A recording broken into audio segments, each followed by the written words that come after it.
Good morning, good morning, good morning. एक बार सारे बच्चे बताइए, वॉइस वीडियो क्लियर है क्या? शिवम, शीतल, रिया, गुड मॉर्निंग।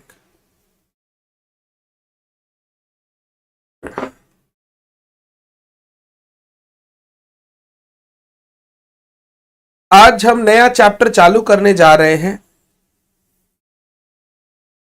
एक नया अध्याय चालू करने जा रहे हैं।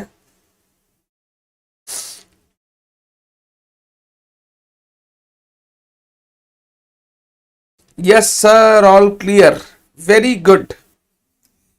हेडिंग डालिए कॉपी में, पार्टनरशिप, और ब्रैकेट में लिखिए 14 मार्क्स।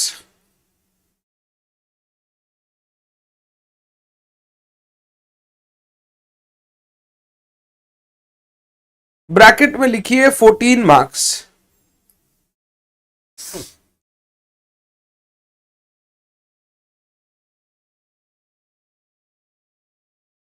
ये ऐसा चैप्टर इंस्टीट्यूट ने इंटर के सिलेबस में डाला है जिस चैप्टर में इंस्टीट्यूट ने कोई रहम नहीं किया है। बोला ए टू जेड जितने भी पार्टनरशिप से रिलेटेड इश्यूज है सब बच्चों को यहीं पढ़ा दो। इतना बड़ा चैप्टर बनाया गया है, इतनी सारी चीजें डाल दी गई है कि इस चैप्टर को खुद से पढ़ना और प्रॉपरली रिवाइज करना अपने आप में एक मशक्कत है। जितने टाइम में आप शायद 2-3 दूसरे चैप्टर्स रिवाइज कर सको, जैसे department account, single entry, 2-3-4 chapter आप वैसे रिवाइज कर सकते हो जब आप इस एक चैप्टर के अगेंस्ट बात करते हो। इंस्टीट्यूट को इस चैप्टर को 2 पार्ट में डिवाइड कर देना चाहिए था, कुछ पोर्शन फाउंडेशन में, कुछ पोर्शन इंटर में, बट इंस्टीट्यूट ने बोला नहीं, हम अपने बच्चों को सब एक साथ पढ़ा देंगे, हमारे बच्चे सब कुछ ले सकते हैं। तो उन्होंने एक बड़ा सारा विशाल चैप्टर बनाया पार्टनरशिप और डाल दिया इंटर के सिलेबस में। और हर टर्म में एक क्वेश्चन 14 मार्क का एक क्वेश्चन, अपार्ट फ्रॉम 4-5 मार्क इधर उधर देखने मिलेंगे जो कि आसान होते हैं। मेन एक क्वेश्चन जो आता है वो 14 मार्क का एक क्वेश्चन इंस्टीट्यूट आपको हर टर्म में पूछता है।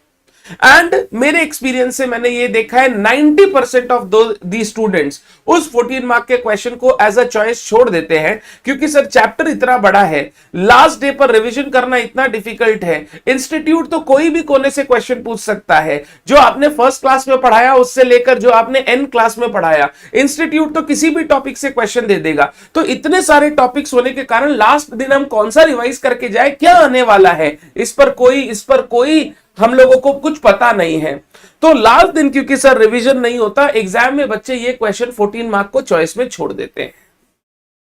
अगर आपने पूरे सिलेबस में बाद बाकी सारी चीज कर ली है तो पार्टनरशिप अकाउंट्स एग्जाम में 90% चांसेस है कि आप चॉइस में छोड़ के आओगे।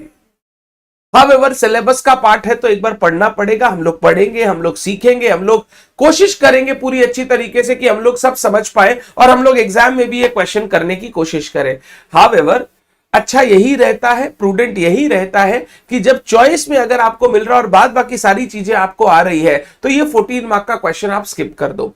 14 मार्क के क्वेश्चन में ऐसे भी जब बड़े क्वेश्चंस आते हैं तो कोई ना कोई ऐसी चीज होती है जो आपको शायद क्वेश्चन में अटका दे।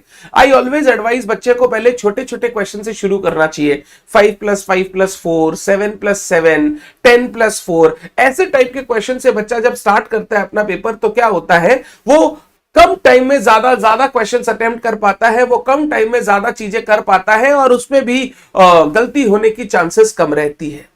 तो ऐसे भी पार्टनरशिप नॉर्मली बच्चा या तो पेपर का लास्ट क्वेश्चन या पेपर में वो एज अ चॉइस छोड़ता है।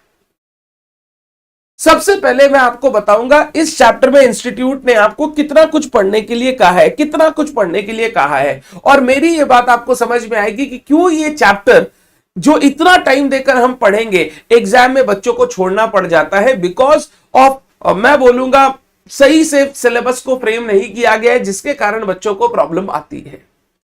हम लोग लिखेंगे पार्टनरशिप चैप्टर में हम लोगों को क्या क्या पढ़ना है,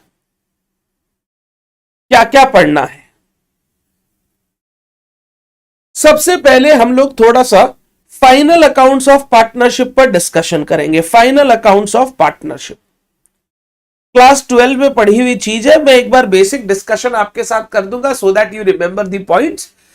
एग्जाम में एक बार क्वेश्चन आया हुआ है जो हम देखेंगे 4 मार्क का, अदरवाइज इस टॉपिक से क्वेश्चन आपको देखने नहीं मिलता है। इसके बाद आता है reconstitution of partnership. Reconstitution of partnership यह भी आपने बचपन में पढ़ रखा है। Admission of a partner, retirement of a partner, death of a partner, this is an important area. इससे कई बार वो बड़े वाले क्वेश्चन बन के आते हैं 14 मार्क्स वाले। नेक्स्ट आता है आपका dissolution of partnership. Partnership firm का डिसोल्यूशन।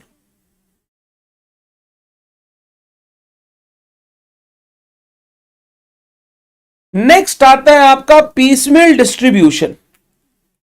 पीसमेल डिस्ट्रीब्यूशन।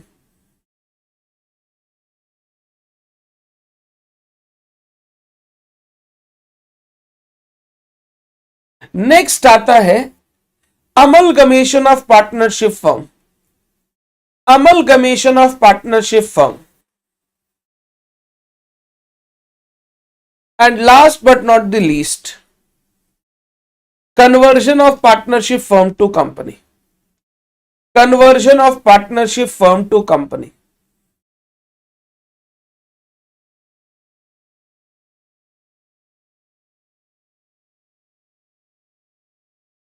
ये इतने टॉपिक्स है जो मेरे को आपके साथ डिस्कस करने हैं इस चैप्टर में।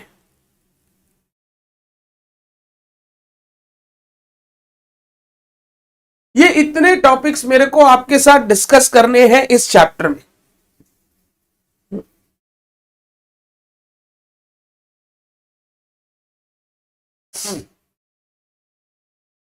और हर टॉपिक के अंदर बहुत सारा डिस्कशन, बहुत सारा डिस्कशन, बहुत चीजें जो याद रखनी पड़ेगी, बहुत चीजें जो आपको भूलनी नहीं है ताकि आप क्वेश्चन सही से बना सको।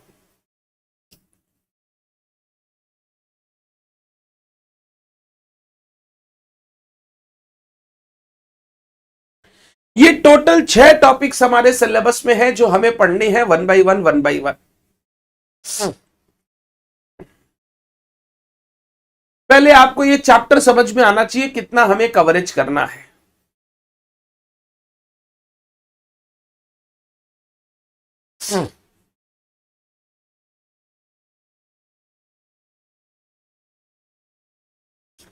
लिख लिया आपने?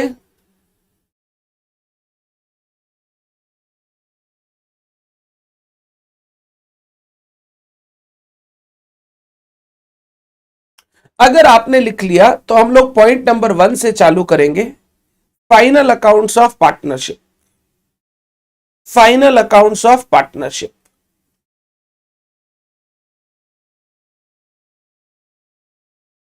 मैं ना बेसिक थ्योरी में नहीं जाना चाहता क्योंकि वो ऑलरेडी आपने लॉ में पढ़ रखी है इंडियन पार्टनरशिप एक्ट के अंदर।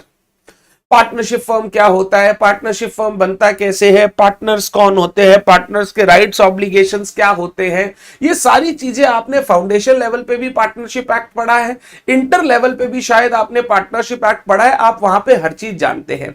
मैं बस बेसिक जो मेन बात है, धंधे की बात है, वो धंधे की बात कर रहा हूं। पार्टनरशिप फर्म बिजनेस करने का एक तरीका है। जब 2, 3, 4, 5 लोग एक साथ मिलकर एक धंधा करना चाहते हैं तो पार्टनरशिप फर्म बनाकर वो धंधा कर सकते हैं। पार्टनरशिप फर्म रियल लाइफ में बहुत प्रेफर किया जाता है क्योंकि इसको बनाना, इसको खत्म करना बहुत आसान है, बहुत आसान काम है। अगर आपको एक पार्टनरशिप फर्म बनाना है, पार्टनरशिप फर्म बनाना है, कुछ नहीं करना है। जो लोग साथ मिलकर धंधा करना चाहते हैं वो आपस में एक अग्रीमेंट बनाएंगे जिसे हम कहेंगे पार्टनरशिप डीड, जहां पे पार्टनरशिप के सारे टर्म्स, कंडीशंस वगैरह लिखे हुए रहेंगे। वो पार्टनरशिप डीड जैसे ही बनेगी और सारे पार्टनर्स उस पर साइन कर देंगे, हमारा पार्टनरशिप फर्म एग्जिस्टेंस में आ जाएगा। तो पार्टनरशिप को बनाने के लिए हमें कोई लीगल प्रोसेस नहीं करना पड़ता है, हमें पार्टनर्स के बीच में एक अग्रीमेंट बनाना पड़ता है जिसे हम कहते हैं पार्टनरशिप डीड। और जैसे ही पार्टनरशिप डीड बन जाता है, relations between the partners comes into existence which is known as a partnership firm. और ये पूरे के पूरे पार्टनरशिप में किस तरीके से सारा काम होगा, सारी चीजें होंगी, वो सारा डिसाइड पार्टनरशिप डीड से होता है। जो चीजें आपने डीड में लिख रखी है वो सर्वोपरि है, वो सबसे ऊपर है। पार्टनरशिप एक्ट भी यही बोलता है कि डीड में जो चीज लिखा हुआ है वो सब कुछ एज इट इज फॉलो किया जाए, unless it is illegal, unless वो कॉन्ट्रैक्ट वॉइड हो, उसको छोड़ के बाद बाकी डीड में जब भी कोई बात लिखी जाएगी उसी बात से पार्टनरशिप का सारा हिसाब किया जाएगा, सारा बात किया जाएगा, सारे रूल्स रेगुलेशंस फॉलो किए जाएंगे। हाँ, कभी डीड अगर साइलेंट हो जाए तो फिर इंडियन पार्टनरशिप एक्ट के पास चले जाना। इंडियन पार्टनरशिप एक्ट आपको बताएगा किस तरीके से क्या डिस्प्यूट सुलझाना है। तो सबसे पहले पार्टनरशिप फर्म बनता कैसे है? दो या दो से ज्यादा लोग को मिलकर एक साथ धंधा करना है, वो आपस में एग्रीमेंट करते हैं जिसे हम कहते हैं पार्टनरशिप डीड, और एक पार्टनरशिप फर्म आ जाता है एग्जिस्टेंस में। सर क्या ये डीड को अलग से जाके कोई रजिस्ट्रेशन वगैरह करवाना पड़ता है? ऑप्शनल है। आप पार्टनरशिप डीड को रजिस्टर करवा भी सकते हो, नहीं भी करा सकते हो। रजिस्टर कराने से कुछ एक्स्ट्रा फायदे होते हैं, जैसे आप किसी को सू कर सकते हो। किसी ने अगर आपके साथ धोखा किया है तो आप उसको सू कर सकते हो। ये तभी कर सकते हो जब आपने पार्टनरशिप डीड को रजिस्टर करा रखा है, आपका पार्टनरशिप फर्म रजिस्टर्ड है। तो पार्टनरशिप का फर्म रजिस्टर्ड भी हो सकता है, डीड रजिस्टर्ड भी हो सकता है, अनरजिस्टर्ड भी हो सकता है। ऑप्शनल किया गया है अंडर इंडियन पार्टनरशिप एक्ट। ये बेसिक पार्टनरशिप क्या होता है? ये जो लोग पार्टनरशिप करते हैं, ये जो लोग आसाते आके धंधा कर रहे हैं ना पार्टनरशिप फर्म, इन लोगों को हम लोग बोलते हैं पार्टनर्स। इन लोगों को हम लोग बोलते हैं पार्टनर्स। तो पार्टनर्स लोग मिलकर जब एक धंधा बनाते हैं, जब एक साथ धंधा करने की बात करते हैं, तो उसी को बोला जाता है partnership firm, which is governed by the provisions of partnership deed. Done है बात। नॉर्मली चाहे कोई भी एंटिटी हो, सोल प्रोप्राइटरशिप हो, पार्टनरशिप हो, कंपनी हो, day to day book keeping का जो काम होता है, परचेज का अकाउंटिंग, सेल का अकाउंटिंग, एक्सपेंसेस का अकाउंटिंग, फिक्स्ड एसेट का अकाउंटिंग, लाइबिलिटीज का accounting, that will remain same as always. कोई चेंज नहीं होता। अगर सेल करेंगे तो एंट्री वही होगा, cash account debit to sale, debtor account debit to sale. पैसा मिलेगा तो cash account debit to debtor, payment करेंगे तो क्रेडिटर अकाउंट या liability account debit to cash. ये सारा रिमेन्स ऑलवेज सेम। However, जब पार्टनरशिप फर्म फाइनल अकाउंट्स बनाता है तो उस फाइनल अकाउंट्स बनाते समय नॉर्मल जो हम स्टेटमेंट बनाते हैं, ट्रेडिंग, पीएल, बैलेंस शीट, उनके साथ साथ कुछ एडिशनल स्टेटमेंट भी बनाने पड़ते हैं ताकि आप पार्टनर्स का प्रॉपरली हिसाब कर सको। ये जो मैं फाइनल अकाउंट्स ऑफ पार्टनरशिप पढ़ाने जा रहा हूं, मैं यहां पे आपको ट्रेडिंग, पीएल, बैलेंस शीट वापस नहीं सिखाऊंगा, वो सब आपको आता है। सिर्फ कुछ एडिशनल स्टेटमेंट्स पार्टनरशिप फर्म को बनाने पड़ते हैं सो दैट वो पार्टनर्स के बीच में हिसाब कर सके, सो दैट सारी चीजें आपको अच्छे से फाइनल अकाउंट्स में समझ में आए। वही चीजें हम सीखने जाएंगे। तो पार्टनरशिप फर्म भी जब अपना फाइनल अकाउंट्स बनाता है, सबसे पहले एक ट्रेडिंग अकाउंट बनाता है जहां से वो कैलकुलेट करता है ग्रॉस प्रॉफिट। फिर वो एक पीएल अकाउंट बनाता है जहां से वो कैलकुलेट करता है नेट प्रॉफिट।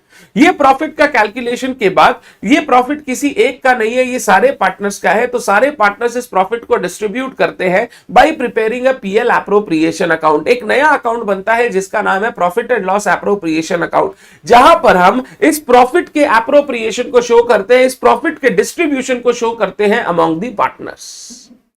ये प्रॉफिट डिस्ट्रीब्यूशन होने के साथ साथ हम लोग बनाते हैं एक पार्टनर्स कैपिटल अकाउंट, ताकि हम कैपिटल के बैलेंसेस कैलकुलेट कर सके हर पार्टनर का। प्रोप्राइटरशिप में क्या करते थे, हम अलग से कैपिटल अकाउंट नहीं बनाते थे, बैलेंस शीट में ही कैपिटल का हिसाब कर लेते थे। Opening balance, introduction, drawings, net profit add less करके हमारा क्लोजिंग बैलेंस आ जाता था कैपिटल का। बट क्योंकि पार्टनरशिप में 2 जन, 3 जन, 4 जन, 5 जन, 10 जन होंगे, तो अगर हम लोग बैलेंस शीट में एक एक करके दिखाएंगे तो balance sheet will become very clumsy. इसीलिए हम क्या करते हैं, कॉलमनर पार्टनर्स कैपिटल अकाउंट खोलते हैं और उस पार्टनर्स कैपिटल के अकाउंट के अंदर सारी चीजें हम डाल देते हैं related to partners capital, and हम उसका बैलेंस निकालकर बैलेंस शीट में दिखाते हैं। उसके बाद बैलेंस शीट में सारे एसेट, लायबिलिटी, कैपिटल आने के बाद हम उसको टोटल करते हैं, एंड बैलेंस शीट का asset side will always be equal to liabilities plus capital.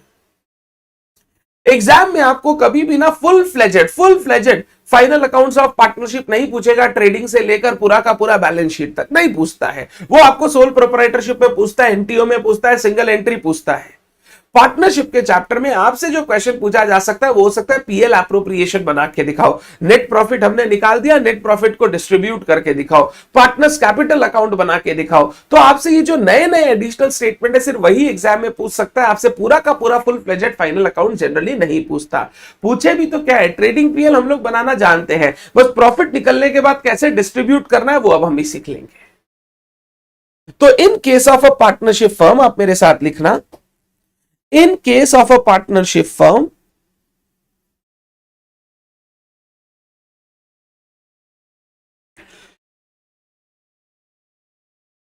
while preparing final accounts,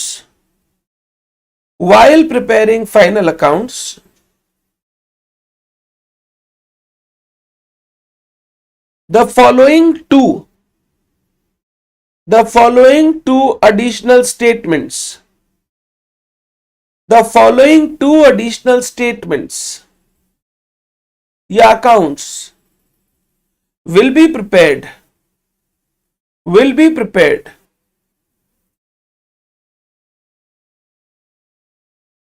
along with trading and PL account and balance sheet. Along with trading and PL account and balance sheet. Number 1, PL appropriation account.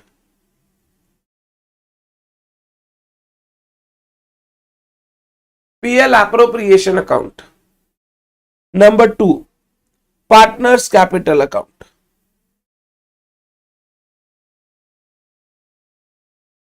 PL appropriation account, partners capital account.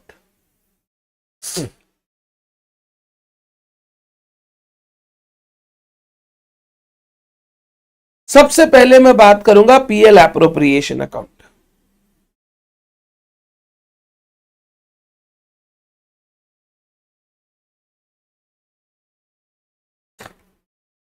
This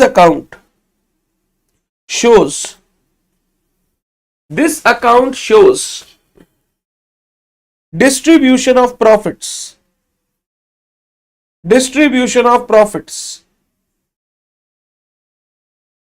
among the partners as per the provisions of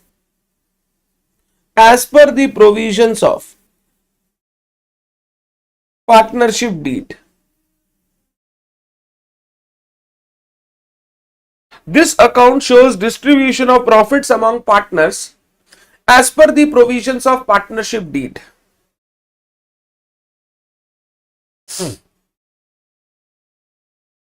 In appropriation account,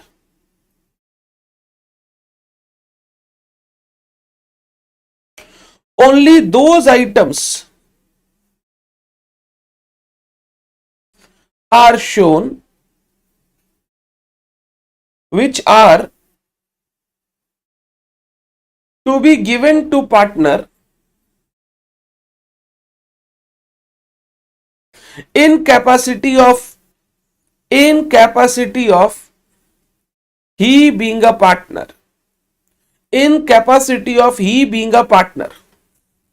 appropriation account में वही चीजें आती है जो एक partner की capacity से आप किसी पार्टनर को दे रहे हो. अगर एक पार्टनर को आप ऐसे पेमेंट कर रहे हो as if he is an outsider, then they are not shown in partner PL appropriation account. That is, these appropriations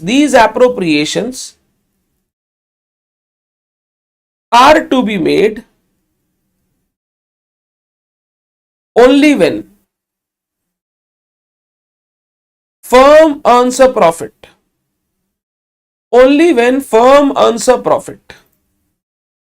कोई भी मालिक होता ना, मालिक वो बिजनेस से तभी कुछ लेता है चला के जब बिजनेस कुछ कमाई करे.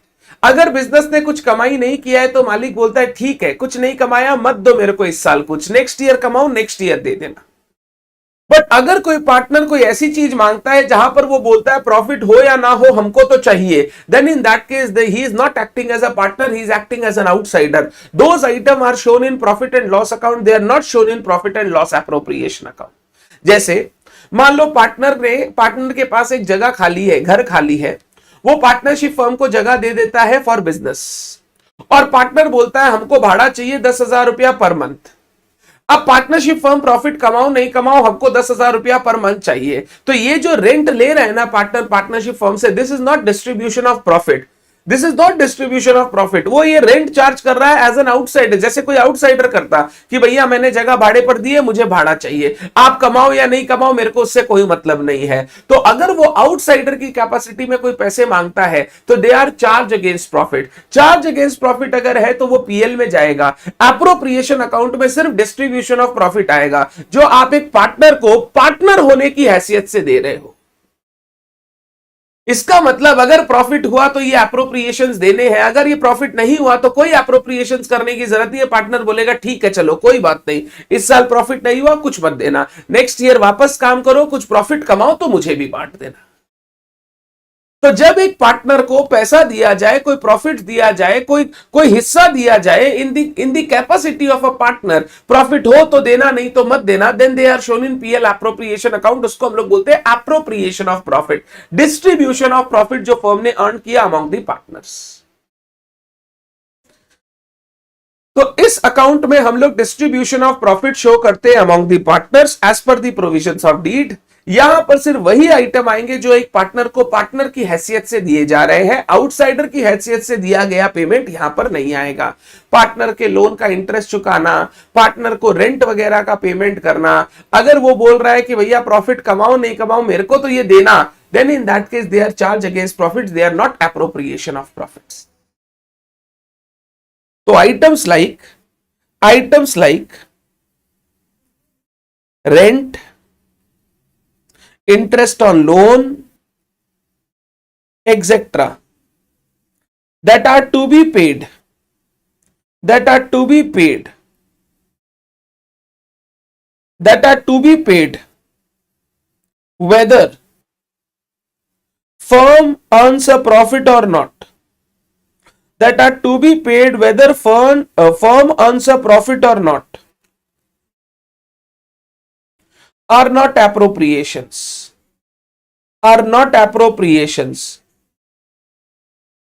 they are charged against profits,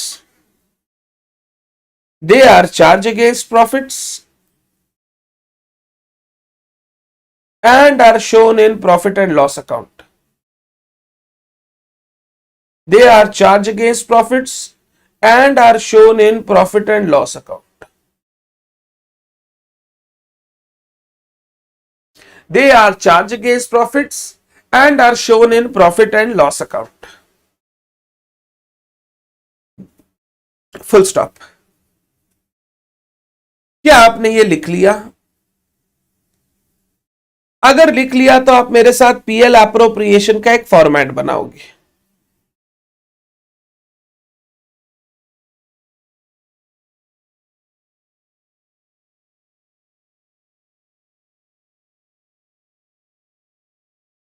एक फॉर्मेट रेडी करोगे पीएल एप्रोप्रिएशन अकाउंट। सबसे पहले आ जाएगा by profit and loss account, net profit. जो प्रॉफिट कमाया गया वो सबसे पहले हम यहां लिख देंगे, ये नेट प्रॉफिट पीएल से आ जाएगा। नेट लॉस होगा तो उल्टी साइड आ जाएगा, डेबिट साइड आ जाएगा।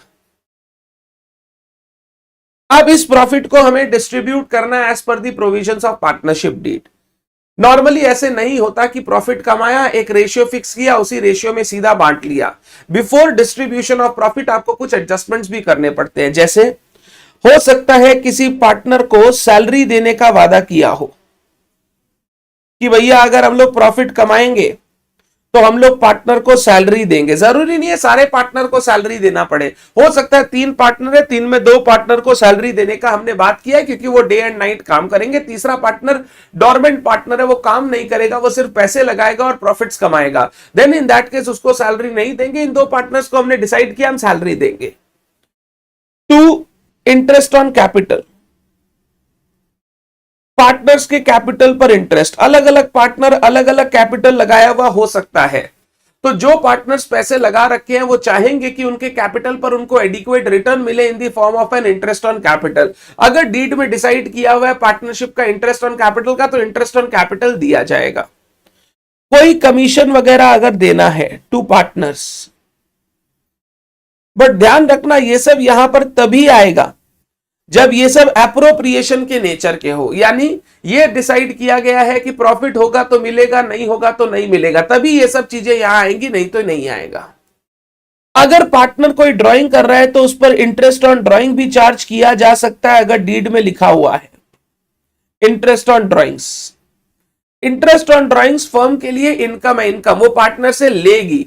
इंटरेस्ट ऑन कैपिटल देना पड़ेगा, इंटरेस्ट ऑन ड्राइंग पार्टनर से मिलेगा तो वो इनकम है, वो क्रेडिट साइड में आ जाएगा। एंड फाइनली जो बचा हुआ प्रॉफिट है, 2 शेयर ऑफ प्रॉफिट। जो बचा हुआ प्रॉफिट है ये प्रॉफिट हम लोग पार्टनर्स के बीच में डिस्ट्रीब्यूट कर देंगे as per there agreed ratio. जो उन्होंने अग्री किया है रेशियो, अग्रीड रेशियो हम लोग बोलते हैं अग्रीड पीएसआर।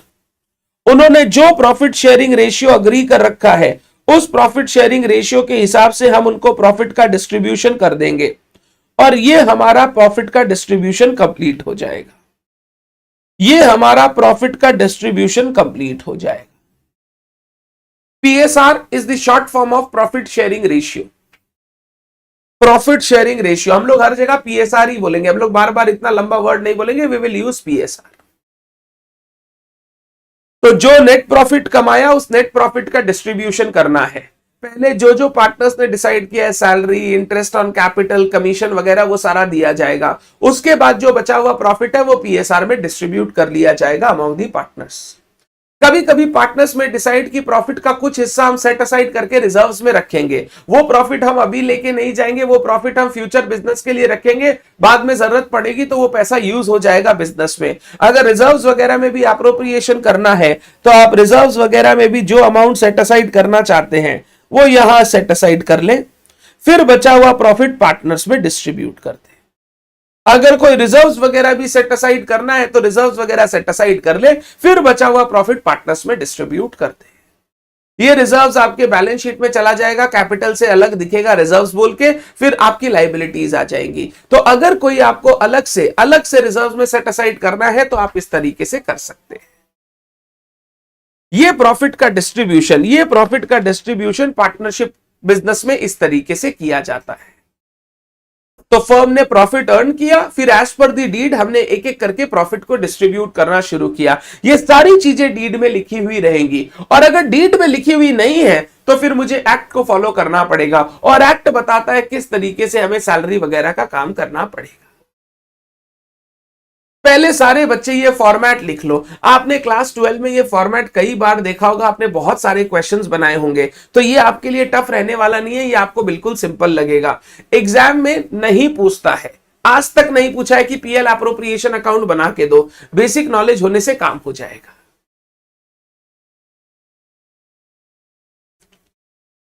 बोलिए क्लियर है क्या?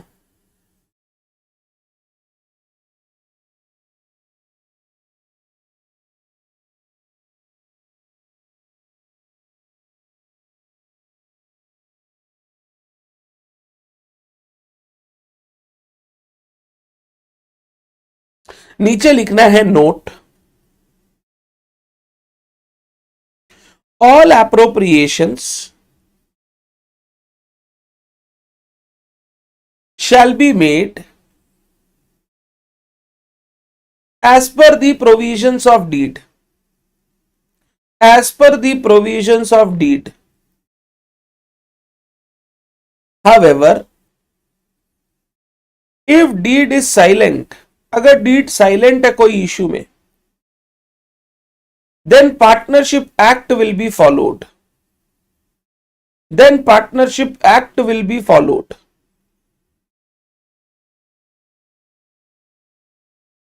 If deed is silent, then partnership act will be followed. अब पार्टनरशिप एक्ट क्या बोलता है, कैसे डिस्ट्रीब्यूशन होगा? पार्टनरशिप एक्ट बोलता है interest on capital not to be given. कोई इंटरेस्ट ऑन कैपिटल नहीं देना है। Interest on drawings not to be charged. कोई ड्राइंग्स का इंटरेस्ट चार्ज नहीं करना है। Salary commission not to be given. कुछ सैलरी कमीशन पार्टनर्स को नहीं देना है। Interest on loan by partner to firm, loan by partner to firm. Partner ने फर्म को लोन दे रखा है, 6% पर एनम। अगर कोई डिसाइड नहीं हुआ है तो 6% की रेट से आपको इंटरेस्ट लेना पड़ेगा। लोन पर इंटरेस्ट मिलेगा बट रेट रहेगा 6%।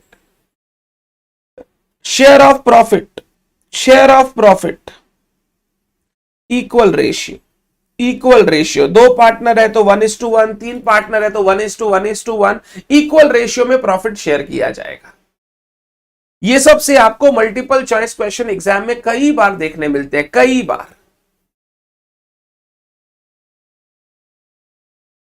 तो अगर डीड साइलेंट रहेगा then in that case partnership firm जब एप्रोप्रिएशन करेगा प्रॉफिट्स का तो वो एप्रोप्रिएशन इस तरीके से होगा, no interest on capital, no interest on drawings, no salary, no commission. Loan अगर पार्टनर ने फर्म को दे रखा है तो उस पर 6% का interest and share of profit equal ratio में किया जाएगा, इक्वल रेशियो में किया जाएगा। ये कब? जब आपकी डीड में कुछ नहीं बोला गया है रिलेटेड टू डिस्ट्रीब्यूशन। अगर डीड बोला है तो हम डीड के हिसाब से ही करेंगे, तो हम डीड के हिसाब से ही करेंगे। डीड अगर साइलेंट है तो मुझे ये फॉलो करना है। आराम से 2 मिनट का टाइम लो, जितना मैंने बात किया उतना आप एक बार रीड कर लो। मैं आपको एक क्वेश्चन दिखाना चाहूंगा जो एग्जामिनेशंस में इंस्टीट्यूट ने पूछा था। वो क्वेश्चन हम अभी देखेंगे। ये क्वेश्चन आया था जून 2023 में, जून 23 एग्जाम में, सॉरी दिसंबर 23 एग्जाम में, दिसंबर 23 एग्जाम में क्वेश्चन नंबर 8A एक क्वेश्चन दिया था, 4 मार्क का क्वेश्चन, दिखने में बड़ा सारा है, 4 मार्क का क्वेश्चन इंस्टीट्यूट ने दिया था आपको। पहले आप ना अच्छे बच्चे की तरह प्लीज आप रीड कर ले जितना मैंने अभी तक आपको लिखाया है, 2 मिनट का समय ले। फिर दिसंबर 23 का ये क्वेश्चन आप रीड करें मेरे साथ। पहले आप रीड करेंगे फिर मैं आऊंगा, मैं आपको रीड करवाऊंगा। ये 4 मार्क का क्वेश्चन इंस्टीट्यूट ने एग्जाम में दिया था। आप शांति से इस क्वेश्चन को पहले रीड करें, फिर हम लोग मिलकर क्वेश्चन को सॉल्व करेंगे और 1 बाय 1 आंसर करेंगे कि क्या क्या चीज, कितना कितना अमाउंट, कैसे कैसे होगा। प्लीज आप रीड करें।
डन।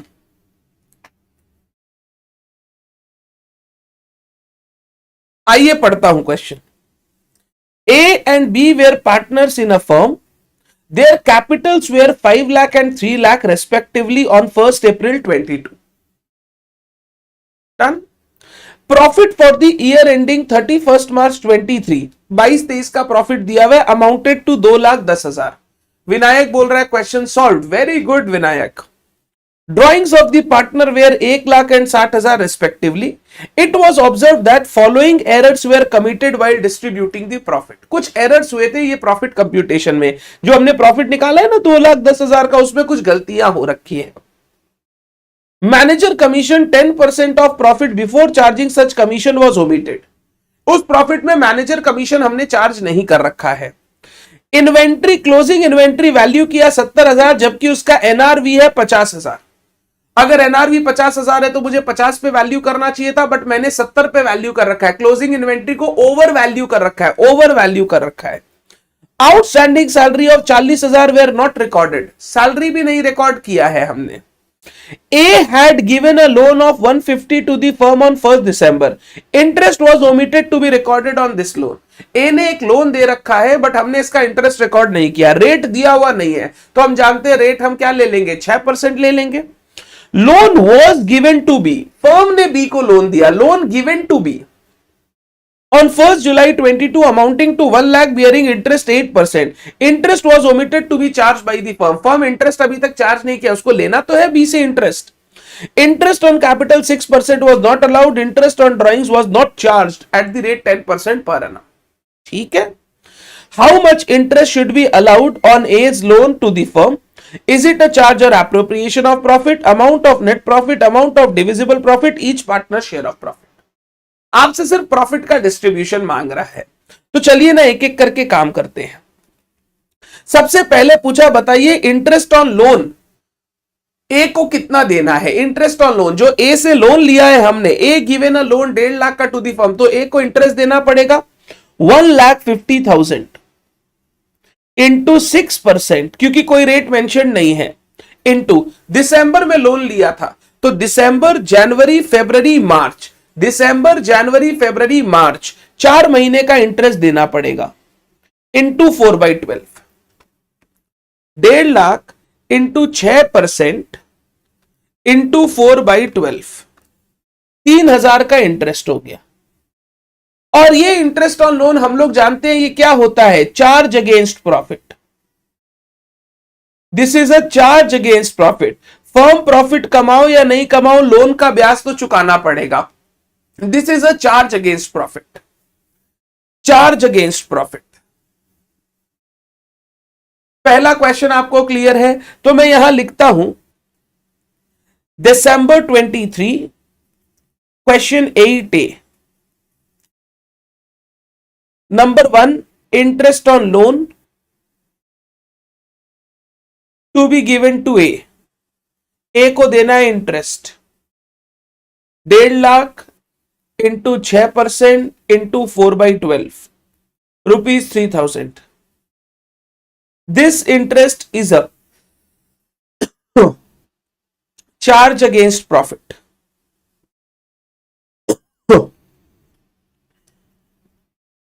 नंबर 2 मेरे से पूछा, क्या पूछा, नेट प्रॉफिट कितना है। तो नेट प्रॉफिट के लिए अपने एक पीएल अकाउंट बना लेते हैं, छोटू सा पीएल अकाउंट रेडी कर लेते हैं। अभी net profit given by net profit given कितना दिया हुआ है, 2,10,000। अभी हमको नेट प्रॉफिट निकाल के दिया है 210, बट इसमें बहुत सारी चीजें छुटी हुई है। जैसे नंबर 1, मैनेजर का कमीशन, मैनेजर का commission of the profit before charging such commission, इसको मैं लास्ट में लूंगा क्योंकि सारा प्रॉफिट आने के बाद फाइनली कैलकुलेट होगा। क्लोजिंग इन्वेंट्री, इन्वेंट्री मैंने 50 की जगह 70 दिखा रखा है, 70 दिखा रखा है मतलब मैंने क्लोजिंग स्टॉक को ओवरस्टेट कर रखा है, तो प्रॉफिट बढ़ गया होगा, ठीक करना होगा। टू क्लोजिंग स्टॉक ओवरस्टेटेड, 20,000 से मेरे को प्रॉफिट कम करना होगा, मेरा प्रॉफिट बेकार का बढ़ा हुआ है, ये हो गया। आउटस्टैंडिंग सैलरी टू सैलरी 40,000, फिर उसके बाद लोन, ए का इंटरेस्ट ऑन लोन हमने कैलकुलेट कर लिया 3,000। फिर बी को जो लोन दिया उस पर इंटरेस्ट लेना है, इंटरेस्ट ऑन लोन जो बी से लेना है 1,00,000 इंटू 8% इंटू 9/12 जुलाई में दिया था। 1,00,000 इंटू 8% इंटू 9/12 6,000। ये इंटरेस्ट बी से लेना है। बस एक बार सारा पीएल का आइटम का काम खत्म हो गया। Interest on capital, interest on drawing तो डिस्ट्रीब्यूशन ऑफ प्रॉफिट है, डिस्ट्रीब्यूशन, तो वो तो पीएल एप्रो में आएगा। पीएल का काम खत्म हो गया। अब manager's commission, to manager's commission. मेरा अभी तक का प्रॉफिट कितना है? 2,10,000 प्लस 6,000 माइनस 20,000 माइनस 40,000 माइनस 3,000, 1,53,000। और कमीशन देना है 10%, 15,300। तो मेरा नेट प्रॉफिट आ जाएगा, नेट प्रॉफिट, मेरा नेट प्रॉफिट आ जाएगा 153 इंटू माइनस 10% कर देता हूं, 137,700, 137,700।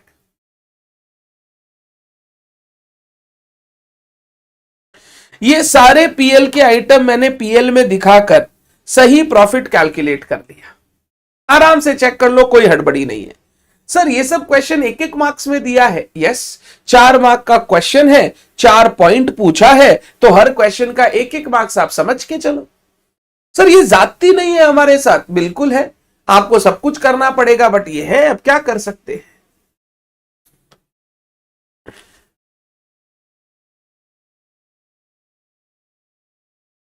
डन डना डन डन। अब ये नेट प्रॉफिट का डिस्ट्रीब्यूशन करना है।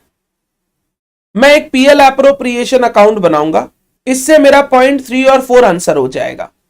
एक क्वेश्चन पूछा है डिविजिबल प्रॉफिट कितना। डिविजिबल प्रॉफिट मतलब जो फाइनली पार्टनर्स को बांटते हैं हम लोग, जो पार्टनर शेयर करते हैं लास्ट में, डिविजिबल प्रॉफिट।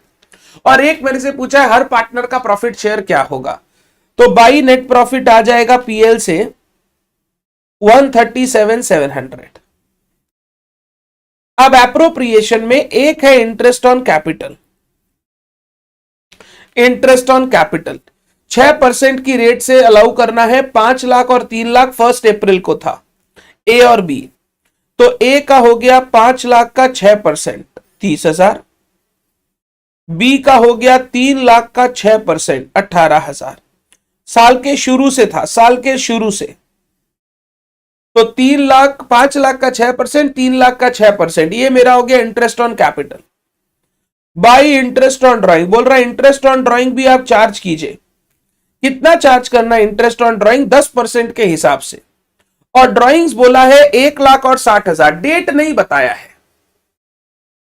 डेट नहीं बताया है कि कब ड्राइंग्स हुआ है। डेट नहीं बताया है तो आप अजम्पशन ले सकते हो। पहला अजम्पशन हो सकता है साल के शुरू में ड्रॉ कर लिया, दूसरा अजम्पशन हो सकता है साल के मिड में ड्रॉ किया। इंस्टीट्यूट आपका अजम्पशन लेता है साल के मिड में ड्रॉ किया। तो 1 लाख इंटू 6% इंटू 6/12, सॉरी 6 नहीं है, 10% है। इंटरेस्ट ऑन ड्राइंग 10% है। 1 लाख इंटू 10% इंटू 6/12 और 60,000 इंटू 10% इंटू 6/12, ये हो गया 5,000, ये हो गया 3,000। Total 8,000 interest on drawings. तो अब मेरा जो बचा प्रॉफिट वो हो गया डिविजिबल प्रॉफिट। अब मेरा जो प्रॉफिट बचा फॉर डिस्ट्रीब्यूशन, अब मेरा जो प्रॉफिट बचा फॉर डिस्ट्रीब्यूशन वो हो गया 97,700। इसको बोलते हैं divisible profit. So divisible profit is equal to 97,700।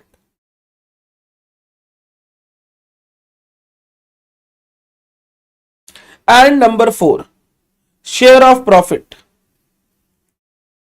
Of each partner. Share of profit of each partner. क्या कोई रेशियो आपको दिया हुआ है अलग से? सर रेशियो अलग से कुछ नहीं दिया हुआ है। जब रेशियो दिया हुआ नहीं रहता तो अपने इक्वल रेशियो ले लेते हैं। 97,700 इंटू 1/2, 97,700 इंटू 1/2। प्रॉफिट को इक्वली डिस्ट्रीब्यूट कर दूंगा, दोनों पार्टनर में इक्वली डिस्ट्रीब्यूट कर दूंगा।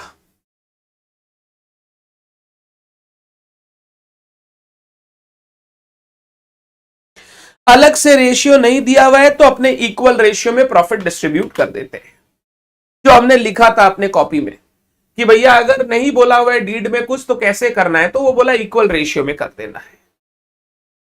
आराम से एक बार चेक कर लो, आराम से चेक कर लो, कोई हड़बड़ी नहीं है। कोई डाउट है मेरे से पूछो।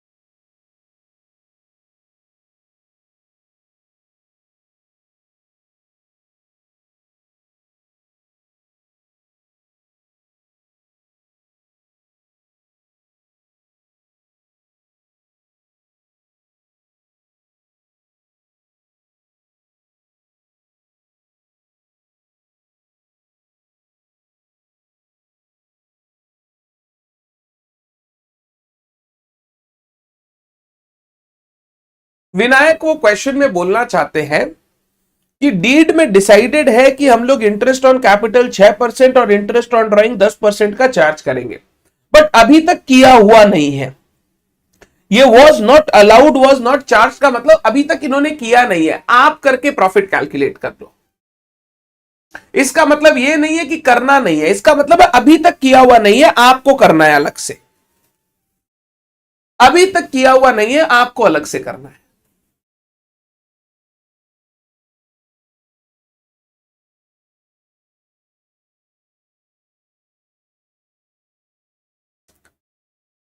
बोलिए, is it clear to all of you?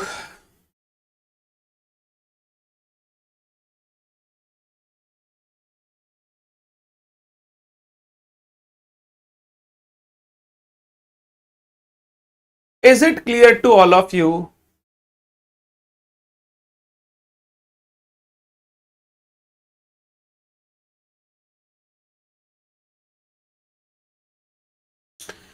Sheetal, Riya, clear है क्या डिस्ट्रीब्यूशन ऑफ प्रॉफिट? 4 मार्क्स के लिए इंस्टीट्यूट ने आपको इस तरीके से टेस्ट किया कि आप पार्टनरशिप में प्रॉफिट डिस्ट्रीब्यूशन जानते हो या नहीं जानते। कैपिटल की डेट दी हुई थी, उस पर पूरा साल का इंटरेस्ट। ड्राइंग्स के बारे में कुछ बोला नहीं था, तो एवरेज इंटरेस्ट, वो डिफरेंट डिफरेंट रेट्स पे ड्राइंग किया होगा, हम एवरेज 6 मंथ्स का इंटरेस्ट कैलकुलेट करके रख दिए। कुछ पैसा साल के शुरू में उठाया, कुछ बीच में उठाया, कुछ एंड में उठाया, बता नहीं कब उठाया, तो हमने एवरेज 6 मंथ्स का इंटरेस्ट कैलकुलेट कर लिया। इसका आप नोट भी दे सकते हो। In absence of information we have calculated average interest on drawings for 6 months period.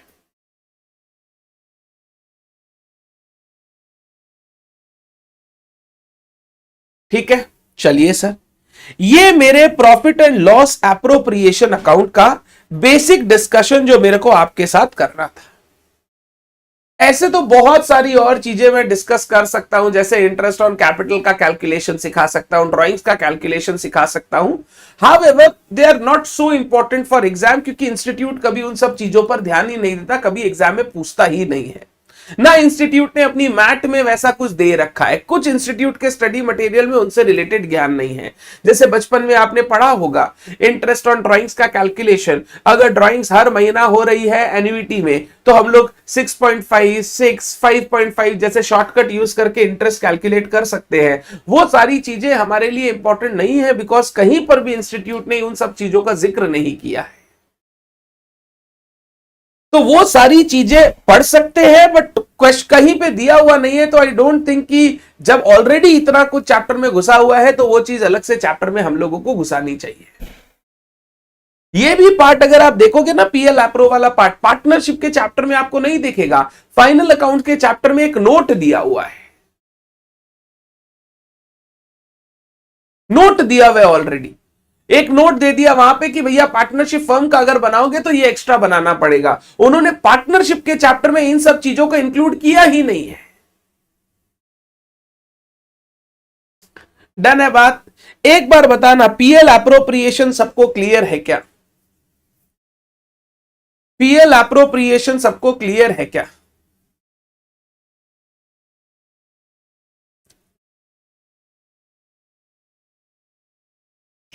Quarterly drawings वगैरह रहेगा ना विनायक, तब तो मैं बोलता हूं कोई शॉर्टकट की जरूरत ही नहीं है, 4 बारी तो मल्टीप्लाई करके कैलकुलेट करना है, कर लेना। मान ले हर क्वार्टर के बिगनिंग में 1 लाख रुपया ड्रॉ कर रहा है, तो पहला क्वार्टर के बिगनिंग पे 1 लाख उठाया, उस पे 12 महीने का ब्याज, सेकंड क्वार्टर में 1 लाख उठाया, उस पे 9 महीने का ब्याज, थर्ड क्वार्टर के बिगनिंग में 1 लाख उठाया, 6 महीने का ब्याज, फोर्थ क्वार्टर के बिगनिंग में 1 लाख उठाया, उस पे 3 महीने का ब्याज, ऐसे कैलकुलेट कर लो। महीने वाले में शॉर्टकट पता होना चाहिए, क्यों? क्योंकि 12 बार कैलकुलेशन करने में बहुत टाइम लग जाएगा। हाफ ईयर, क्वार्टर, इन सब का अलग से याद ही मत करो, इन सबको तो नॉर्मली कैलकुलेटर पे निकाल लेना। क्लियर है सर? ये प्रॉफिट एंड लॉस एप्रोप्रिएशन कैसे बनेगा ये क्लियर है। सुनना, एक चीज बोल देता हूं, ये यहां तक निकलने के बाद जो बचता हुआ प्रॉफिट है, ये जो प्रॉफिट अपने पास बचा, इसको अपने बोलते हैं डिविजिबल प्रॉफिट। इसको इससे बेटर है मैं यहां लिखूं, रिजर्व से पहले तक के प्रॉफिट को यहां तक माइनस करने के बाद जो प्रॉफिट बचेगा, इसको हम बोलते हैं डिविजिबल प्रॉफिट। सारे एप्रोप्रिएशन हो जाने के बाद अब डिविजिबल प्रॉफिट में आप 2 चीजें कर सकते हो, एक थोड़ा सा प्रॉफिट रिजर्व में ट्रांसफर कर दिया, थोड़ा सा बांट दिया। ये जो फाइनल प्रॉफिट हम डिस्ट्रीब्यूट करते हैं, इसको हम बोलते हैं net divisible profit. Net divisible profit. हमारे इस क्वेश्चन में रिजर्व्स में कुछ ट्रांसफर करना नहीं था, इसीलिए हमारा डिविजिबल प्रॉफिट ही नेट डिविजिबल प्रॉफिट था, यह नेट डिविजिबल प्रॉफिट ही डिविजिबल प्रॉफिट था। बट अगर आपसे कोई पूछे डिविजिबल प्रॉफिट क्या होता है, डिविजिबल प्रॉफिट इस बचा हुआ प्रॉफिट जो हम पार्टनर्स को बांटेंगे in their profit sharing ratio. अगर उसमें से फर्म डिसाइड करता है कुछ प्रॉफिट्स हम सेट असाइड करेंगे फॉर आवर फ्यूचर, तो उतना अलग कर लो, बाद बाकी आप बांट दो पार्टनर्स के अंदर। तो ये बेसिक थोड़ा सा अंडरस्टैंडिंग होना चाहिए। Profit after all appropriation is divisible profit. उसमें से कुछ रिजर्व्स में ट्रांसफर हो जाएगा और कुछ जो बचा हुआ प्रॉफिट है वो हम पार्टनर में बांट देंगे in the profit sharing ratio. Done. ये मेरा पहला पार्ट पीएल एप्रोप्रिएशन अकाउंट। मेरा दूसरा part, point B, partners capital account. Partners capital account एकदम चिंदी, एकदम चिंदी। कैसे बनाते हैं आप मेरे साथ ये ड्रॉ करो। पार्टनर का कैपिटल अकाउंट,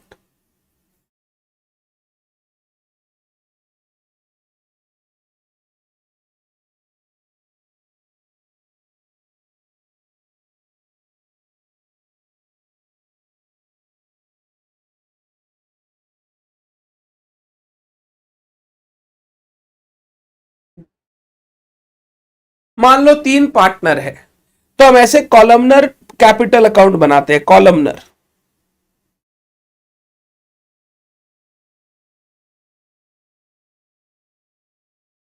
सबसे पहले आपके कैपिटल अकाउंट में आ जाएगा opening balance of capital. Generally opening capital credit balance होगा, कैपिटल इज अ लायबिलिटी, उसका क्रेडिट बैलेंस आपको दिखाई देगा, ये आपको दिया हुआ रहेगा क्वेश्चन में, ओपनिंग कैपिटल का बैलेंस। अब कैपिटल अकाउंट बना रहे हैं, जब भी पार्टनर का कैपिटल बढ़ेगा, कैपिटल बढ़ता कब है? जब वो कुछ इंट्रोडक्शन करे या उसको कोई प्रॉफिट का शेयर वगैरह मिलेगा तो उसका कैपिटल बढ़ेगा। तो जब भी पार्टनर का कैपिटल बढ़ेगा, हम लोग कैपिटल अकाउंट को क्रेडिट करेंगे। और जब भी पार्टनर का कैपिटल गिरेगा, लाइक मान लो कोई वो कैपिटल का पोर्शन विड्रॉ करके ले जा रहा है, कोई डे टू डे ड्रॉइंग्स कर रहा है, कोई इंटरेस्ट ऑन ड्रॉइंग चार्ज करना है, कोई लॉस का शेयर है, तो कैपिटल अकाउंट को हम डेबिट करते जाएंगे। तो क्रेडिट साइड में क्या आएगा? By bank. अगर कोई इंट्रोडक्शन किया है उसने कैपिटल का, इंट्रोडक्शन ऑफ कैपिटल,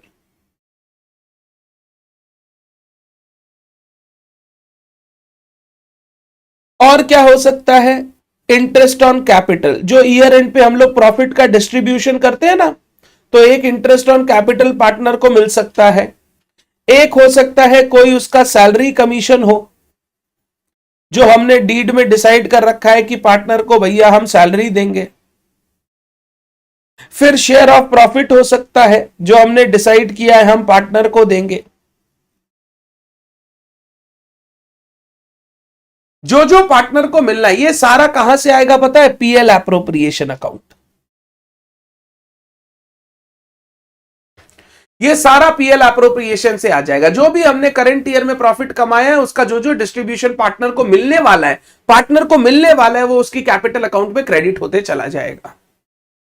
अगर पार्टनर ने कोई कोई कैपिटल विड्रॉ किया, capital withdraw is different from drawings. Drawings होता है जो डे टू डे अपना घर चलाने के लिए वो थोड़ा थोड़ा पैसा लेके जा रहा है बिजनेस से। अगर कोई पार्टनर डिसाइड करता है कि भैया मैंने बहुत पैसा लगा रखा है, मुझे अपना कैपिटल कंट्रीब्यूशन कम करना है, तो फिर वो कैपिटल को विड्रॉ करता है। ये जो कैपिटल विड्रॉल होता है, इस पर लगता है इंटरेस्ट ऑन कैपिटल, जबकि ड्रॉइंग्स के ऊपर लगता है interest on drawings, interest on drawings. तो ये हो गया विड्रॉवल ऑफ कैपिटल। वो चाहता है हम अपना कैपिटल कंट्रीब्यूशन कम करें, हमने बहुत ज्यादा पैसा लगा रखा है, तो उसने कैपिटल का कुछ हिस्सा विड्रॉ कर लिया, बोला ये पैसा हमको अभी वापस दे दो, ये हम ले जाएंगे, बाद बाकी कैपिटल रहेगा जिससे धंधा चलेगा। अगर कोई ड्राइंग्स है,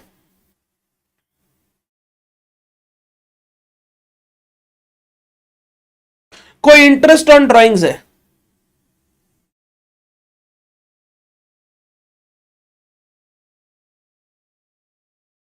कोई शेयर ऑफ लॉस है,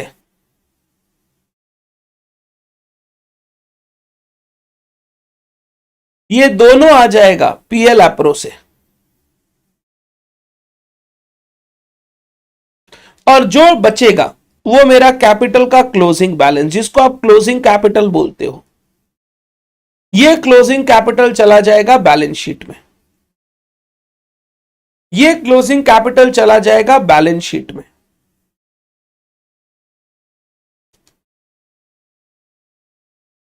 क्योंकि बहुत सारे एडजस्टमेंट्स है, इसीलिए rather than doing it directly in balance sheet, we prepare a partners capital account, we prepare a partners capital account.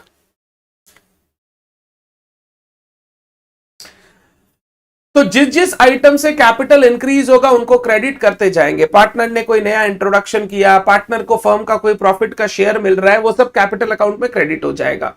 और जिससे जिससे आपका कैपिटल कम होगा, जैसे कोई विड्रॉ कर लिया, कोई ड्राइंग कर लिया, कोई इंटरेस्ट ऑन ड्राइंग चार्ज हो रहा है, कोई लॉस का शेयर आ रहा है, ये हमारे कैपिटल अकाउंट में डेबिट हो जाएगा।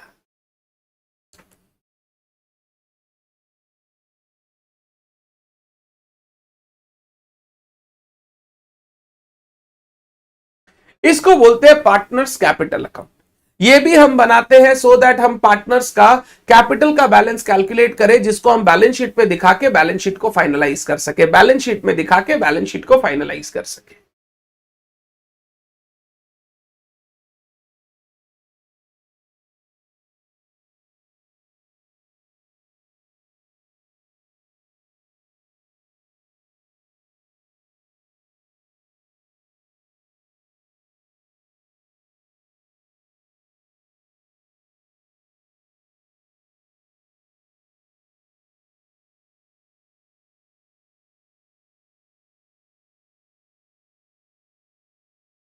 क्लियर है क्या?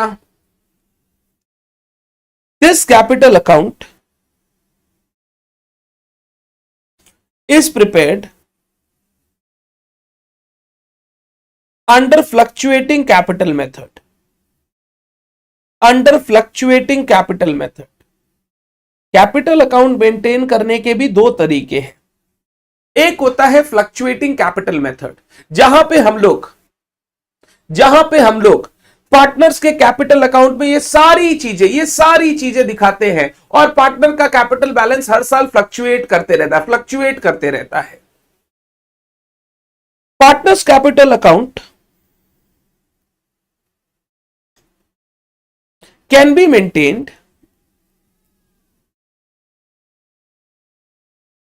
यूजिंग फिक्स्ड कैपिटल टेक्निक या fixed capital method also, can be maintained using fixed capital method also. Under this method two accounts will be prepared. Under this method, two accounts will be prepared. एक fixed capital account, एक current account.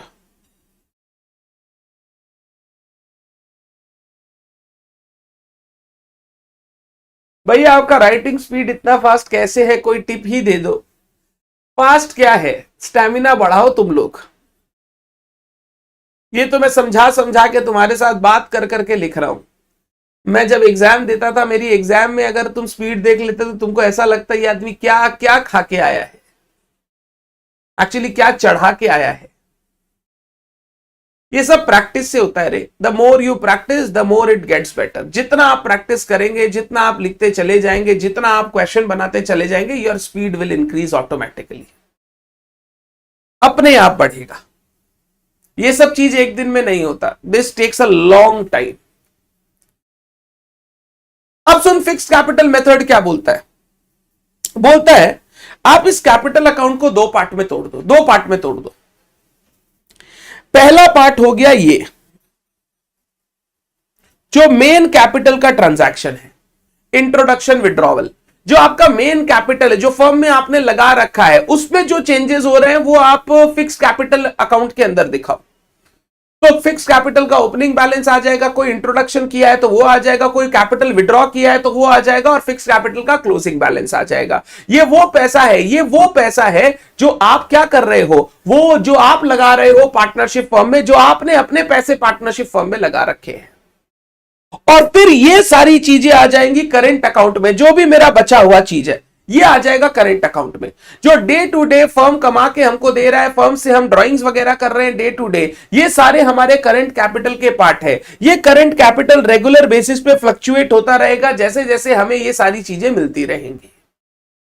तो अगर आप इसी capital account को दो part में तोड़ दो, फर्स्ट पार्ट यानी जो आपका मेन कैपिटल है, कोर कैपिटल है, उसको अलग कर दो, और दूसरा जो आपको फर्म कमा के दे रहा है उसको अलग कर दो, तो इसको हम लोग बोलते हैं fixed capital method. Fixed capital method. तो फिक्स्ड कैपिटल अकाउंट में क्या क्या आएगा? यहां आएगा opening balance, introduction, withdrawal, not drawings, withdrawal बोल रहा हूं, जो आप कैपिटल उठा के ले जा रहे हो, क्लोजिंग बैलेंस. करंट अकाउंट में क्या आएगा? ओपनिंग बैलेंस, ड्रॉइंग्स, एप्रोप्रिएशंस, ये सब जो डे टू डे का काम है, एप्रोप्रिएशंस, क्लोजिंग बैलेंस. ये हमारा फिक्स्ड कैपिटल अकाउंट और करेंट कैपिटल अकाउंट. तो फिक्स्ड कैपिटल अकाउंट हमारा कोर कैपिटल है जो हमने फर्म में लगा रखा है. ये बार बार चेंज नहीं होता अनलेस यू आर इंट्रोड्यूसिंग और विड्रॉइंग कैपिटल, जो हर साल हम लोग नहीं करते. भैया रोज हर साल हम लोग पैसा नहीं लगाते. पैसा लगाए हुआ उसी पैसे से हर साल बिजनेस चलता है. कभी कभी जरूरत पड़ती है तो पार्टनर अपना और कैपिटल इंट्रोड्यूस करता है, जरूरत पड़ती है तो पार्टनर अपना कैपिटल उठाता है. तो फिक्स्ड कैपिटल जनरली फिक्स्ड रहता है, बार बार चेंज नहीं होता. बट करंट कैपिटल हर साल चेंज होगा, हर साल चेंज होगा. ये चीज ध्यान रखना, ये बहुत इंपॉर्टेंट है, एमसीक्यू में आ सकता है. Fixed capital account may have a fixed capital account will always have a credit balance. आपका जो मेन कैपिटल है उसमें आपको हमेशा क्रेडिट बैलेंस ही दिखाई देगा कि आपने पैसा लगा रखा है. However, current capital account may have credit or debit balance. Credit balance मतलब आपका कमाई ज्यादा है आपकी ड्राइंग से, कमाई ग्रेटर देन ड्राइंग्स. आपका जो हिस्से का कमाई है ग्रेटर देन योर ड्राइंग्स, तो आपका वो करंट अकाउंट में क्रेडिट बैलेंस बढ़ते जाएगा कि ये पैसा भी आपको फर्म से मिलेगा. आप पूरा पैसा उठा नहीं रहे हो, थोड़ा उठा रहे हो, थोड़ा छोड़ दे रहे हो. And if your drawings are greater than your कमाई, आप ज्यादा पैसा उठा ले रहे हो जितना कमाया उससे, ज्यादा पैसा उठा ले रहे हो जितना कमाया उससे, देन वी से कि क्या आपका करंट अकाउंट में डेबिट बैलेंस है, करंट अकाउंट में डेबिट बैलेंस है.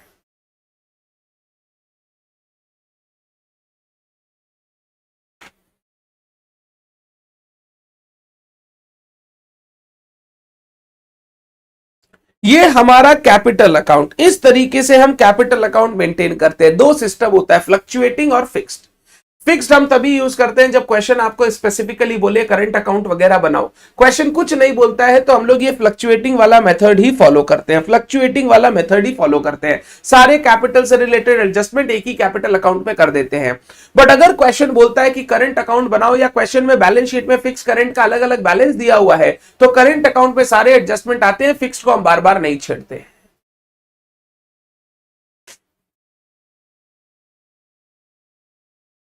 बोलिए, क्या आपको पार्टनर्स कैपिटल अकाउंट क्या होता है ये बात क्लियर है? तो हमने पार्टनरशिप के फाइनल अकाउंट्स में दो नई एडिशनल चीजें इंक्लूड कर ली। ट्रेडिंग वैसे ही बनेगा जैसे बनता था, पीएल वैसे ही बनेगा जैसे बनता था। पीएल बनने के बाद बनेगा एक profit and loss appropriation account, इसके बाद बनेगा एक partners capital account, and finally हम लोग बनाएंगे बैलेंस शीट। फाइनली हम बनाएंगे बैलेंस शीट। तो trading, PL, PL appropriation, partners capital account and balance sheet, ये पांच हम लोग टोटल चीजें बनाते हैं जब हम final accounts of a partnership firm बनाते हैं। क्या हम लोगों को इतनी बात ध्यान में रहेगी? इतनी बात ध्यान में रहेगी? एक छोटी सी चीज लिख देता हूं ताकि आप गलती ना करो। Interest on capital, note, interest on capital, number A, unless specifically stated, unless specifically stated, unless specifically stated का मतलब अलग से बोल ना दे जब तक, तब तक no interest on capital is allowed on current account balances. No interest on capital is allowed on current account balance. आपका जो पार्टनर्स करंट अकाउंट है उस पर कोई इंटरेस्ट ऑन कैपिटल नहीं मिलेगा, अनलेस क्वेश्चन स्पेसिफिकली आपको बोल दे।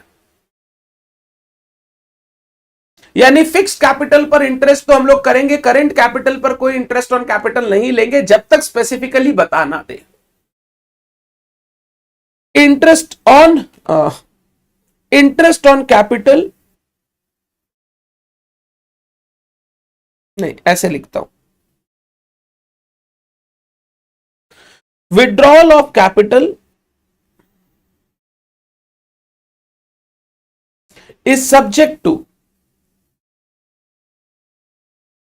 interest on capital, is subject to interest on capital। यानी विड्रॉ करेंगे तो इंटरेस्ट ऑन कैपिटल पर इफेक्ट आएगा, इंटरेस्ट ऑन कैपिटल पर इफेक्ट आएगा। अगर आप कैपिटल विड्रॉ करोगे तो फिर उस कैपिटल का आपको ब्याज नहीं मिलेगा, आपका इंटरेस्ट ऑन कैपिटल कम मिल जाएगा। Whereas drawings are subject to interest on drawings।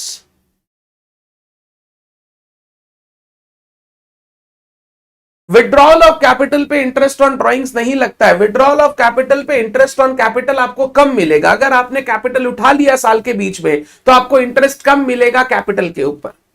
But interest, drawings are subject to interest on drawings, they are not subject to interest on capital. तो ड्रॉइंग्स पे हम हमेशा यूज करेंगे इंटरेस्ट ऑन ड्रॉइंग्स, और withdrawal of capital पे हम हमेशा apply करेंगे इंटरेस्ट ऑन कैपिटल। सर कैसे पता चलेगा विड्रॉवल है या ड्रॉइंग्स है? क्वेश्चन की भाषा से। अगर बोल रहा है कि एक पार्टनर है वो विड्रॉ कर लिया अपना कैपिटल, बड़ा सारा अमाउंट उठा लिया, 10 लाख का कैपिटल है, 6 लाख 7 लाख 5 लाख रुपया उठा के लेके जा रहा है, तो ये ड्रॉइंग्स नहीं, ये विड्रॉल है। और अगर ऐसे दिया है 10,000 रुपया पर मंथ उठाता है, 10,000 रुपया पर क्वार्टर उठाता है, या पूरे साल भर में 50,000 रुपया ड्रॉइंग्स किया है, तो ये नॉर्मल ड्रॉइंग्स हो गया। तो हम लोगों को क्वेश्चन को देखकर समझना पड़ेगा वो विड्रॉवल है या वो ड्रॉइंग्स है, उसके हिसाब से हम इंटरेस्ट कैलकुलेट करेंगे। ड्रॉइंग्स के ऊपर हमेशा इंटरेस्ट ऑन ड्रॉइंग्स कैलकुलेट किया जाएगा, और विड्रॉल के ऊपर हमेशा इंटरेस्ट ऑन कैपिटल लगाया जाएगा।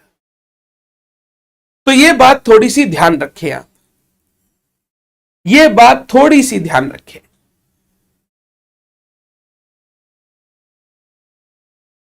ये हमारा फर्स्ट पार्ट जो चैप्टर का है, फर्स्ट पार्ट जिसको हम लोग फाइनल अकाउंट्स ऑफ पार्टनरशिप बोल रहे थे, ये हमारा यहां पर कंप्लीट होता है। This is done, done. Clear छे। सेकेंड पार्ट हम नेक्स्ट क्लास से चालू करेंगे। मैंने लास्ट क्लास में आपको एक होमवर्क दिया था,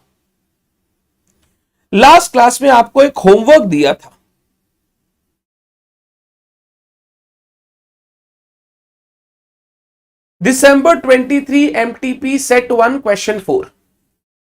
दिसंबर 23 एमटीपी सेट 1 क्वेश्चन नंबर 4। मैं चलता हूं दिसंबर 23 की एमटीपी पर। आपके पास आंसर जरूर होगा, उसका दिया हुआ होगा आपको, तो अभी एक बार अपने देख लेते हैं। ये दिसंबर 23 का सेट 1 क्वेश्चन नंबर 4, ये एनटीओ के ऊपर क्वेश्चन था। क्वेश्चन में आपको रिसीट पेमेंट अकाउंट दिया हुआ था 31 मार्च 22 का, जुपिटर जोधपुर क्लब का। आपको बनाना था इनकम एक्सपेंडिचर अकाउंट और बैलेंस शीट। एक आपको ओपनिंग बैलेंस शीट भी लगेगी क्योंकि ओपनिंग कैपिटल दिया हुआ नहीं है। तो तीन चीजें आप बनाओगे, income expenditure account, closing balance sheet, opening balance sheet. आपने ट्राई किया होगा, मैं फटाफट आपके साथ डिस्कशन कर लेता हूं एक बार। एक सब्सक्रिप्शन से रिलेटेड एडजस्टमेंट है, सब्सक्रिप्शन से रिलेटेड। एक इंश्योरेंस प्रीमियम से रिलेटेड एडजस्टमेंट है। एक मिसलेनियस एक्सपेंसेस से रिलेटेड एडजस्टमेंट है। एक डोनेशन से रिलेटेड एडजस्टमेंट है। एक एंट्रेंस फी से रिलेटेड एडजस्टमेंट है। एक इंटरेस्ट ऑन इन्वेस्टमेंट से रिलेटेड एडजस्टमेंट है, इन्वेस्टमेंट से रिलेटेड। नीचे billiard table, other sports equipment दिया हुआ है, billiard table, other sports equipment, point number G. और no charge of depreciation to be considered. अच्छा है, बोल रहा है डेप्रिसिएशन कंसीडर ही नहीं करना है, ठीक है, कोई टेंशन नहीं है, सुनना एक एक करके। ये ओपनिंग कैश और opening bank balance opening balance sheet में चला जाएगा। आप जाकर देखो ओपनिंग बैलेंस शीट में क्या आपने कैश और बैंक बैलेंस दिखाया है, 40,000 और 1 लाख का।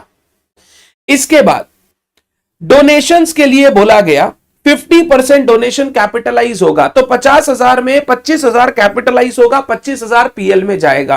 तो इनकम एक्सपेंडिचर में आ जाएगा 25,000 डोनेशन और 25,000 हमारे कैपिटल फंड में ऐड हो जाएगा डोनेशन का। डोनेशन 25,000 कैपिटल फंड में ऐड हो गया। क्लियर छे, आगे चलता हूं। इसके बाद बोला सब्सक्रिप्शन, एक भी सब्सक्रिप्शन मेरा इनकम एक्सपेंडिचर में जाएगा 120। नीचे बोला subscription in arrear for 21-22 9,000। Last year का सब्सक्रिप्शन, लास्ट नहीं, इस साल का सब्सक्रिप्शन एरियर 9,000, तो ये ऐड हो जाएगा अक्रूड सब्सक्रिप्शन। एडवांस फॉर 22-23 3,500, तो ये माइनस हो जाएगा।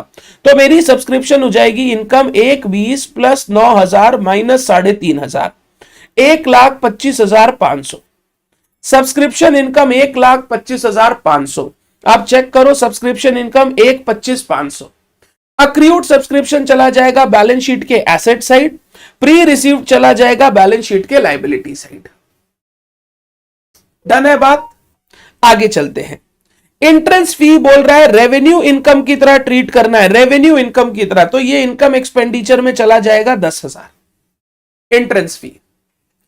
इसके बाद इंटरेस्ट ऑन इन्वेस्टमेंट 1,000। मेरे को बोला 8% interest as agreed on investment for 5 months. मेरा ये इन्वेस्टमेंट किया हुआ है 60,000 का, तो 60,000 इंटू 8% इंटू 5/12, 60,000 इंटू 8% इंटू 5/12, मेरा 2,000 का इंटरेस्ट इनकम अक्रू हुआ है।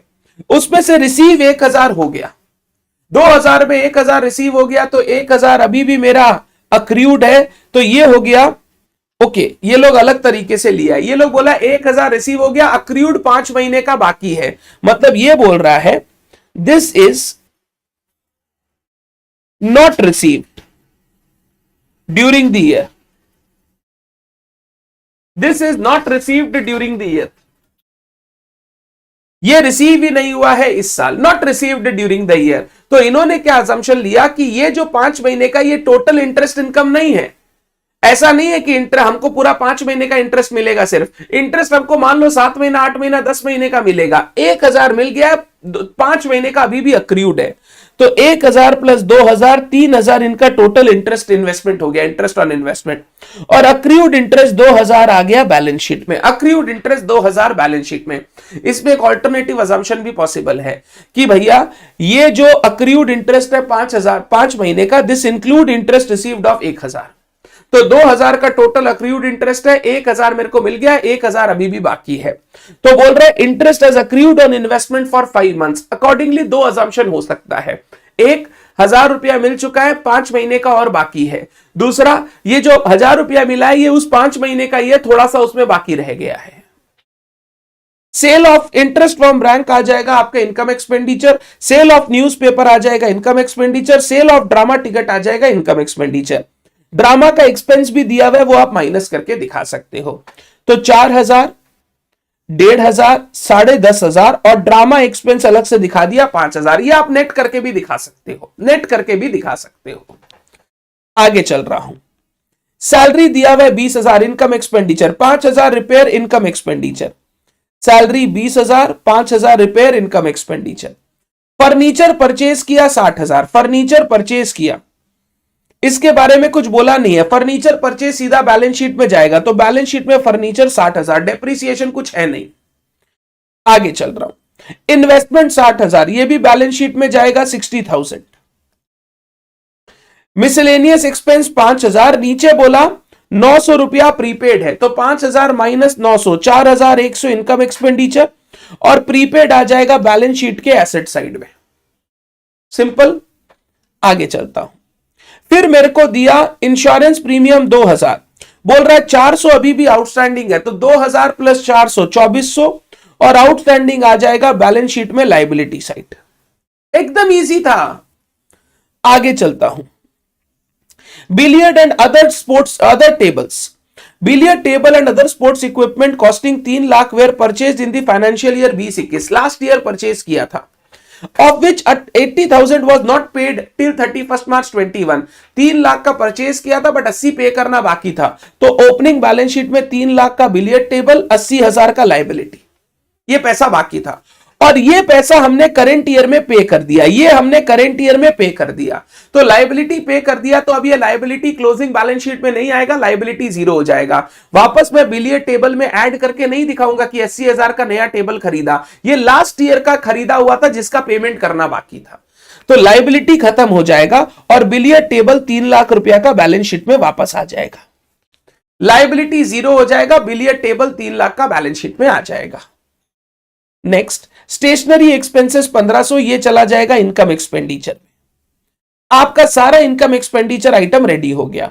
Cash in hand, cash at bank balance sheet में चला जाएगा 26,500, 72,000, बैलेंस शीट भी पूरा रेडी हो गया। अब ओपनिंग बैलेंस शीट से ओपनिंग कैपिटल निकालेंगे, ये यहां आ जाएगा।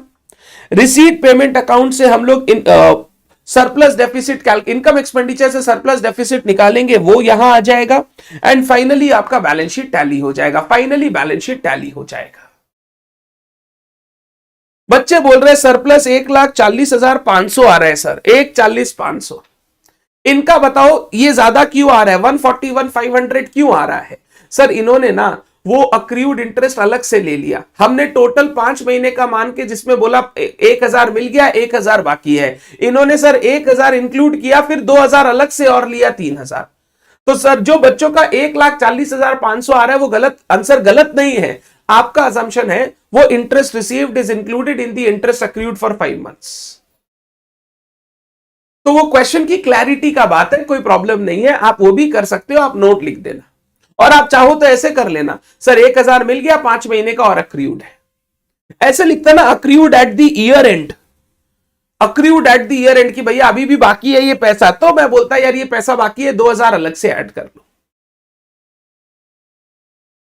क्लियर 6 बात, डन। मैं आपको ना आज होमवर्क में एक क्वेश्चन और दूंगा, आप ये घर पे करेंगे, ये वाला क्वेश्चन करो, यही एमटीपी का 6B, दिसंबर 23 एमटीपी का 6B, ये आप घर पे ट्राई करेंगे आज। ऐसे करते करते हमारे ये सारे कंप्लीट हो जाएंगे फटाफट। डन। आज के लिए सिर्फ इतना ही। Thank you so much everyone. कल मिलेंगे हम लोग, पार्टनरशिप को आगे बढ़ाएंगे। Bye bye.